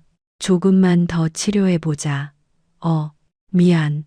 나 진짜 더는 못 버텨. 미국 가면 우리말 안 들리잖아. 영어로 무슨 말을 해도 내가 잘 못 알아들을 거고. 그럼 괜찮을 것 같아. 오빠, 진짜 미안한데 그래줘. 우리 희재 영어도 배우게 될 거고. 난 언젠가 나아지겠지. 그럼 그때 돌아올게. 부탁이야, 오빠. 아내의 부탁이면 뭐라도 들어주려고 했습니다. 근데 그것만은 도저히 들어줄 수가 없었어요. 아내 말대로 제가 미국에 같이 갈 수도 없으니 더 그랬죠. 제 청춘을 다 바친 가게를 놔두고 이민을 간다는 건 말이 안 됐어요. 어떻게든 아내를 설득하려 했는데 한번 말을 꺼낸 아내는 물러날 생각이 없었답니다. 그것 때문에 진짜 많이 부딪혔어요. 상식적으로 말이 안 되는 일이었으니까요. 결혼한 지 3년밖에 안 되는 아내가 3살짜리 애를 데리고 미국으로 간다는 게 말이나 됩니까? 아내는 기러기 아빠들도 많은 세상이라며 저를 설득했지만 경우가 달랐어요. 애가 중학생 정도만 됐어도 그럴 수 있다고 생각했지만 저희 희재는 겨우 4살이었습니다. 아직 우리말도 제대로 못하는 아이에게 영어를 가르친다는 게 무슨 의미가 있을까 생각했어요. 그것도 아니면 무엇이든 다 들어주겠다 해도 요지부동이었어요. 우리 둘 중 누구 하나도 물러설 수 없는 상황이었답니다. 그러자 아내가 마지막 선포를 하더군요. 나 진짜 미안한데, 말할 수 없이 미안한데 내가 못 버티겠어. 오빠가 정 안 된다고 그러면 나 혼자서라도 갈 거야. 그게 이혼을 해야 하는 거라면 그렇게라도 할 거야. 그 말에 더 이상 제가 버틸 수가 없었습니다. 이혼까지 언급하는 아내에게 서운한 게 없을 수 없었지만 얼마나 힘들면 그런 말까지 다 할까 싶었거든요. 결국 제가 항복을 선언했습니다. 부모님과 장인 장모까지도 놀라게 만들 일이었지만 아내는 어른들의 만류조차도 듣질 않았습니다. 어른들도 아내의 우울증에 대해 알고 있었으니 그 일을 우울증과 연관시키는 눈치였어요. 오죽하면 엄마조차 그런 말씀을 하셨겠습니까? 새 아기가 많이 힘들어서 그런가 보다. 엄마 시절에야 우울증이니 뭐니 하는 걸 몰라서 힘들어도 참고 슬퍼도 참았지만 이젠 시절이 다르지 않니? 네가 서운하겠지. 우리도 서운해. 그런데 너는 오죽할까? 그래도 사람 사는 게 먼저 아니겠니? 새 아기 말대로 다 나으면 언제든 돌아올 거고 그러니 윤호는 새아기 말 들어주자꾸나. 그렇게 아내는 미국으로 떠날 수 있었습니다. 그나마 다행인 건 아내의 오빠이자 제 절친인 영재가 있는 동네로 거처를 정한 거였어요. 아내가 기댈 자리가 있다는 뜻이었죠. 더불어 저도 아내의 걱정을 덜 수 있는 믿을 만한 사람이 있었으니 안심이 된 거였고요. 그 과정에서 장인과 장모님이 참 많이 미안해 하셨어요. 자기 딸의 얼토당토하는 고집을 부리는 걸 고스란히 받아준 저와 제 부모님에게 몇 번이고 사과를 하셨답니다. 안 그러셔도 돼요. 장모님 말대로 한국에서 안 되는 거라면 미국에서 고치고 오면 되잖아요. 우리 희재 영어는 덤으로 얻게 되는 거고요. 아빠인 제가 영어를 하나도 못하는데 아들이라도 영어를 잘해야죠. 내가 자네 볼 낯이 없어. 미안해. 그리고 고맙고. 수많은 파문을 불러 일으킨 아내의 미국행은 충분히 그럴 만한 가치가 있다는 것이 증명되었습니다. 한국에 있을 때만 해도 밝은 목소리 한 번 내지 않던 아내가 미국으로 가면서부터는 예전에 제가 알던 그 모습으로 즉각 되돌아온 게 그 증거였죠. 비록 얼굴을 보지 못했지만 그래도 종종 전화 통화는 했어요. 요즘이야 국제 전화나 국내 전화나 크게 차이가 나지 않는다지만 2000년대 초반만 해도 국제 전화비가 장난이 아니었죠. 그래도 괜찮았습니다. 아내의 밝은 목소리를 들을 수만 있다면 몇백 몇천이 무슨 걱정일까요? 오빠, 나 친구 생겼다. 우리 옆집에 사는 마가렛이란 아줌마인데 나보고 귀엽다고 난리야. 나보고 미성년자인데 애를 낳았다고 막 그러는 거 있지. 내 나이를 말해줬더니 정말이냐고 몇 번이고 물었어. 그랬어. 우리 마누라 대단한데 그거 영어로 말했을 거잖아. 어떻게 알아들어? 다 알아듣지 못하지. 그래도 대충은 알겠더라 나. 요샌 영어 공부 엄청 해. 하루 종일 TV 틀어놓고 영어 듣고. 그러니까 조금씩 들리더라. 근데 진짜 놀라운 건 그게 아니야. 희재는 진짜 영어 알아듣는 것 같아. 에이, 그건 아니다. 이제 간지 4달밖에 안 됐는데 어떻게 영어를 알아들어. 나는 10년 가까이 배워도 아직도 영어로 하나도 이해 못하는데. 희재가 나 닮은 거지. 아빠 닮았으면 어쩔 뻔했어. 아내의 말에 약간의 과장이 섞이긴 했지만 정말 희재는 놀라울 정도로 빨리 영어를 습득했답니다. 원래 아기들이 그런데요. 언어에 대한 장벽이 성인과 달라서 금세 알아듣는다더라고요. 그걸 우리 아들이 보여준 거랍니다. 그것뿐이었으면 좋았을 텐데 문제는 아이가 한국어를 제대로 이해할 수 없게 되었던 겁니다. 아내가 희재의 빠른 영어 습득을 위해 가급적 한국어를 사용하지 않기도 했고 무엇보다 한인 커뮤니티에 거의 녹아들지 않은 탓이었어요. 이해는 갑니다만 덕분에 제가 아들과 의사소통이 되지 않는 게 가장 큰 문제였답니다. 처음 미국에 갔던 한 해는 1년에 한 번 정도 귀국을 했답니다. 비자 문제나 그 밖의 다른 일정들 때문이었어요. 오랜만에 보는 아내도 좋았지만 하루가 다르게 커가는 희재를 보는 게 얼마나 좋았는지 모릅니다. 근데 문제가 있었어요. 아들이 한국말을 거의 못했답니다. 아내의 교육관 때문이었죠. 제가 제 아들과 이야기를 하는데 통역이 필요한 게 말이 됩니까? 그래도 괜찮았어요. 영어라면 듣기 무섭게 머리가 얼어붙는 아빠와는 달리 마치 미국 영화에 나오는 아이처럼 영어를 하는 아이를 보는 마음이 얼마나 자랑스러웠는지 모릅니다. 그렇게 1년에 한 번이라도 아이를 볼 수 있었으니 제가 미국에 가질 않았던 거였어요. 그리고 아내가 한 말도 있었죠. 자기가 낳기만 하면 귀국할 거라던 그 말입니다. 그 문제로 몇 번 이야기를 하긴 했지만 아내는 미국이 좋다더라고요. 저희 아이가 어느 정도 미국 사회에 정착할 때까지는 머물렀으면 안 되냐더군요. 그만큼 아내는 미국이라는 나라에 푹 빠져 있었답니다. 이유가 없는 건 아니었어요. 지금이야 우리나라가 전 세계가 인정하는 선진국이 됐을 만큼 모든 면에서 편리한 사회가 됐지만 2000년대 초반엔 안 그랬잖습니까? 게다가 미국은 전 세계를 통틀어 가장 발달한 국가였으니 저희와 많은 부분에서 격차가 벌어졌던 때였죠. 그런 곳에서 살다 한국에 오니 불편한 것, 투성이라고 말하던 아내였습니다. 그래도 남편이 한국에 있는데 어떻게 그럴 수가 있었을까요?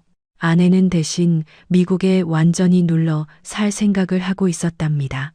그래서 저랑 상의도 없이 이사를 갔던 거겠죠. 저희 아내와 아들이 처음 간 곳이 플로리다 근처였어요. 영재가 사는 동네에서 차로 10분여 정도 떨어진 마을이었답니다. 아무리 한국이 싫어 떠났다 해도 태생이 한국인인 아내가 미국이란 타지에서 쉽게 적응하는 것은 애당초 말이 안 되는 거예요. 그래서 오빠가 사는 곳 근처에 털을 내린 거였지요. 위급한 순간에 도움의 손길을 구할 수 있다는 이유였답니다. 그래서 종종 영재네 집에 가기도 하고 그랬는데 어느 순간부터는 그 일조차도 뜸해졌다고 하대요. 혼자서도 충분히 잘할 수 있다는 자신감이 생긴 때문이었죠. 아무리 그래도 남편인 나도 모르게 이사를 갈 줄은 몰랐습니다. 그 사실을 알게 된 건 제가 아내에게 국제 택배를 보낸 때문이었습니다. 지난번 귀국 때 희재가 좋아하던 과자나 아내가 평소 즐겨 먹던 식자재를 바리바리 싸서 보냈는데 그게 반송되어 돌아왔답니다. 주소지가 잘못됐다면서요. 바로 전화를 걸었죠. 아직